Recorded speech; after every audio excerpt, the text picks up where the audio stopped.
नमस्कार, मी पत्रकार कलाकार योगेश भांडागळे. VIP श्री प्रोडक्शन आणि चंद्रकांत खरात यांच्या संयुक्त विद्यमानं या गणेशोत्सवात आपुलकीचं रिंगण अशी एक अनोखी स्पर्धा आयोजित करण्यात आली होती.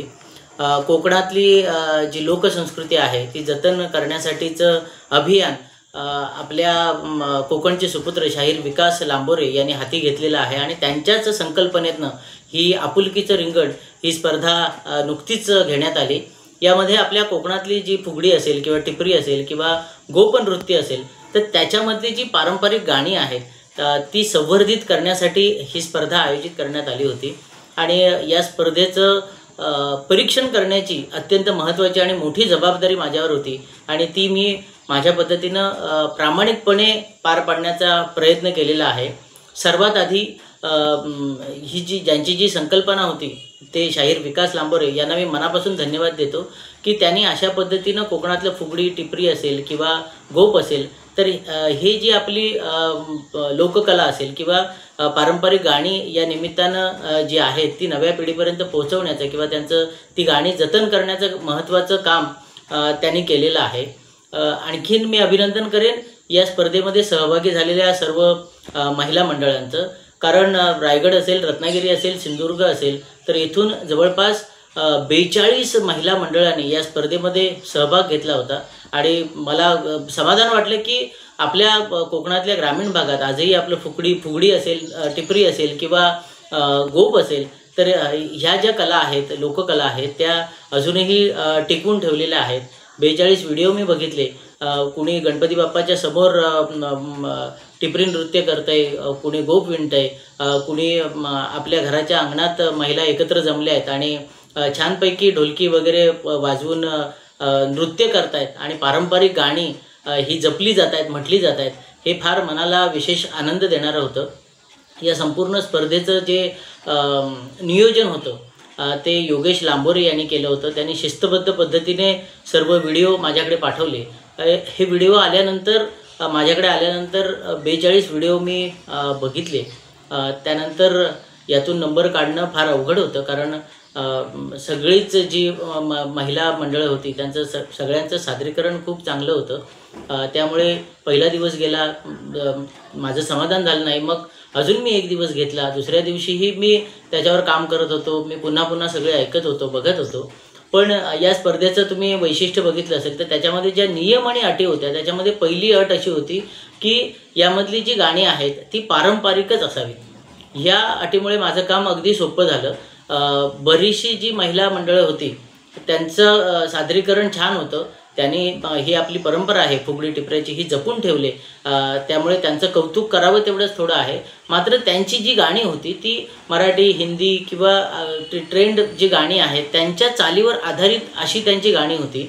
त्यामुळे मी सुरुवातीला आधी जी पारंपरिक गाणी होती, पारंपरिक गायन ज्याच्यामध्ये होतं असेच मी ग्रुप बाजूला काढले आणि त्याच जे ग्रुप बाहेर काढले होते त्याच्यावरच मी अभ्यास केला आणि त्या दृष्टीनं मी त्याचं परीक्षण करून मी माझा निकाल आयोजकांकडे दिलेला आहे. तो यथावकाश तुमच्यापर्यंत पोहोचेल. फक्त माझा या व्हिडिओद्वारे सगळ्यांना सांगण्याचा हेतू एवढाच आहे की तुम्ही सर्वांनी यामध्ये सहभाग घेतलात. यामध्येच तुम्ही सर्व महिला ज्या आहेत ते तुम्ही जिंकला आहात. कारण तुम्ही आपली कोकणातली ही जी लोककला आहे, आपली ही जी परंपरा आहे किंवा आपली ही पारंपरिक गाणी आहेत ती तुम्ही टिकवून ठेवण्याचं खूप मोठं काम केलं आहे. आणि मला व्हिडिओ बघताना खरंच मनापासून सांगतो की खूप मला आनंद वाटत होता की गणपती बाप्पाच्या समोर ह्या आपल्या सगळ्या माहेरवशिणी असतील किंवा सगळ्या महिला असतील छानपैकी कुणी नऊवारी साडी नेसून असेल, कुणी सहावारी साडी नेसून असेल तर त्यामध्ये त्या नृत्य करत होत्या, गाणी म्हणत होत्या. काही तरुण ज्या मुली होत्या त्याही यामध्ये सहभागी झाल्या होत्या. आणि ही जी पारंपरिक गाणी आहेत ती खरंच मनाला फार आनंद देणारी, गोडवा देणारी अशी गाणी आहेत. कदाचित त्याची चाल गावरान असेल पण त्या गावरान चालीमध्ये सुद्धा एक सुंदर असा गोडवा आहे आणि ही सगळी तुम्ही परंपरा आणि गाणी तुम्ही जपलेत. त्यामुळे हे सगळे व्हिडिओ बघताना मला परीक्षण करताना मुळात आधी आनंद मिळाला. आपल्या गावातली जी कुणी ज्येष्ठ महिला असेल ती छानपैकी तिच्या भोवती सगळ्या महिला नाचतायत आणि ती मध्ये बसून माईकवर छानपैकी गाणं म्हणते. हे फार अगदी म्हणजे माझ्या जुन्या आठवणी जाग्या झाल्या की मी लहानपणी मी नमनात काम केलं आहे, जाकडीत केलं आहे. त्याचबरोबर फुगडी असेल किंवा गोप असेल किंवा टिपरी असेल, तर हे लहानपणापासून मी सगळं बघत आलो आहे. ते जुनी गाणी ऐकत आलो आहे, पारंपरिक गीतं ऐकत आलो आहे, ते नृत्य मी बघत आलो आहे, टिपरी नृत्य बघत आलो आहे. त्यामुळे ते पुन्हा एकदा मला एवढ्या वेगवेगळ्या प्रकारे ते बघायला मिळालं, ते मला खूप माझ्या मनाला आनंद देणारं होतं. मी माझ्या पद्धतीनं निकाल दिलेला आहे, खूप त्याच्यावर मेहनत घेतलेली आहे. आणि पारंपरिक जी गाणी आहेत ती पारंपरिक गाणी जी आहेत ती कोणत्या पद्धतीची पारंपरिक गाणी आहेत, त्यामध्ये गायन कसं आहे, सादरीकरण कसं आहे, याचा विचार करून मी हा निकाल तुमच्यापर्यंत पोहोचवलेला आहे. यातील पहिला, दुसरा, तिसरा क्रमांक काढला जाईल, उत्तेजनार्थ पारितोषिक दिलं जाईल. काही जी मंडळं यामध्ये सहभागी झाली होती तर त्यांना कदाचित पारितोषिक मिळणार नाही, पण तुम्हाला खरंच मी मनापासून सांगतो, तुम्ही नाराज होऊ नका. कारण तुम्ही या स्पर्धेत सहभागी झालात. तुम्ही आपली जी कोकणातली जी फुगडी, टिपरी किंवा गोपनृत्य असेल, हे तुम्ही टिकवून ठेवलं आणि ते तुम्ही मनात कुठल्याही प्रकारची लाज न बाळगता तुम्ही ते छानपैकी व्यवस्थित ते शूटिंग केलं, त्याचा व्हिडिओ केलात आणि तो या स्पर्धेसाठी पाठवलात. हेच सगळ्यात मोठं तुम्हाला बक्षीस आहे असं मला वाटतं. त्यामुळे सगळ्या महिला मंडळांना विनंती आहे की ही जी स्पर्धा आहे ती आता संपन्न झालेली आहे. भविष्यातही अशी स्पर्धा होत राहील. तुमच्याकडनं जे सादरीकरणामध्ये जे आयोजकांना अपेक्षित होतं ते तुमच्याकडून कदाचित आत्ता मिळालं नसेल, पण तुम्ही सगळ्यांनी पुढच्या वेळी जेव्हा ही स्पर्धा असेल त्यावेळी त्या आयोजकांचे जे नियम अटी असतील त्यांचा नीट विचार करा. ज्यांना जर पारंपरिक गाणी हवी असतील तर आपल्याकडे अशी खजाना आहे. आपल्या गावात किंवा ग्रामीण भागात तुम्ही बघितलं ज्या ज्येष्ठ महिला आहेत त्यांच्याकडे अशी असंख्य गाणी आहेत, ती त्यांच्या अगदी तोंडपाठ आहेत. तर अशी गाणी तुम्हाला मिळू शकतात किंवा त्या महिलांनाही तुम्ही त्याच्यामध्ये वयोवृद्ध महिलांना सहभागी करून घेऊ शकता, त्यांच्याकडून अशी गाणी म्हणून घेऊ शकता, ते रेकॉर्ड करून ठेवू शकता. त्यामुळे अशा पद्धतीने पुढच्या वेळी जेव्हा स्पर्धा असेल तेव्हा तुम्ही पारंपरिक जी गाणी असतील ती जपण्याचा, नव्या पिढीपर्यंत पोहोचवण्याचा अधिकाधिक प्रयत्न करा. खूप छान या स्पर्धेला प्रतिसाद मिळाला आणि त्यातली जी मंडळी जी सहभागी झाली होती तर त्यांच्याकडून वेगवेगळ्या प्रकारची गाणी असतील किंवा त्यांचं सादरीकरण असेल हे मला पाहायला मिळालं. एका महिला मंडळाच्या सादरीकरणामध्ये कॅसिओ वगैरे काहीच नव्हता, तर छानपैकी बासरी वाजवली जात होती आणि तेही मला खूप आवडलं. काहींचं नृत्य हे खूप छान होतं.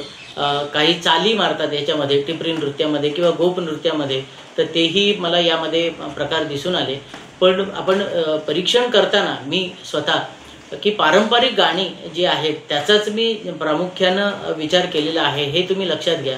आणि त्या दृष्टीनेच मी हे जे तुम्हाला नंबर दिलेले आहेत ते त्यानुसारच दिलेले आहेत.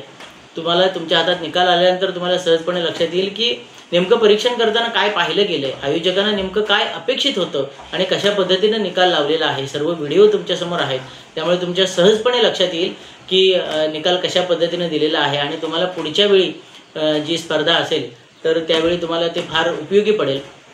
आणि सगळ्यात महत्त्वाचं म्हणजे चंद्रकांत खरात साहेब असतील किंवा आपले शाहीर विकास लांबोरे असतील, ज्यांची ही संकल्पना होती, तर त्यांनाही मनापासून मी धन्यवाद देतो की त्यांनी अशा पद्धतीनं आपल्या कोकणातली जी लोकसंस्कृती आहे किंवा पारंपरिक गाणी आहेत ती संवर्धित करण्यासाठी ही अनोखी स्पर्धा घेतली. त्यामुळे पुन्हा एकदा त्यांना धन्यवाद देतो. माझ्यावर परीक्षणासारखी महत्त्वाची जबाबदारी दिली, ती म्हणजे परीक्षण करायचं म्हणजे खरं तर कटुता आपल्याविषयी निर्माण करणारं ते काम असतं. पण मला त्यांनी ज्या पद्धतीने सांगितलं की आपल्याला हे हवं आहे आणि आपल्याला पारंपरिक गाणीच हवेत आणि त्या दृष्टीनं तुम्ही परीक्षण करा, त्या पद्धतीने तुम्ही बघा, तर त्या पद्धतीने मी अत्यंत प्रामाणिकपणे निकाल देण्याचा प्रयत्न केलेला आहे. तुम्हाला ज्यांना यामध्ये यश मिळालेलं आहे त्या सगळ्यांना मनापासून शुभेच्छा देतो, त्यांचं मनापासून अभिनंदन करतो. आणि ज्यांना यामध्ये आत्ता पारितोषिके मिळाले नसतील तर त्यांनी पुढे आपली ही जी लोककला आहे किंवा पारंपरिक गाणी आहेत ते जपण्याचा, पुढे नेण्याचा खरंच प्रामाणिकपणे प्रयत्न करा असं मी सर्वांना आवाहन करतो.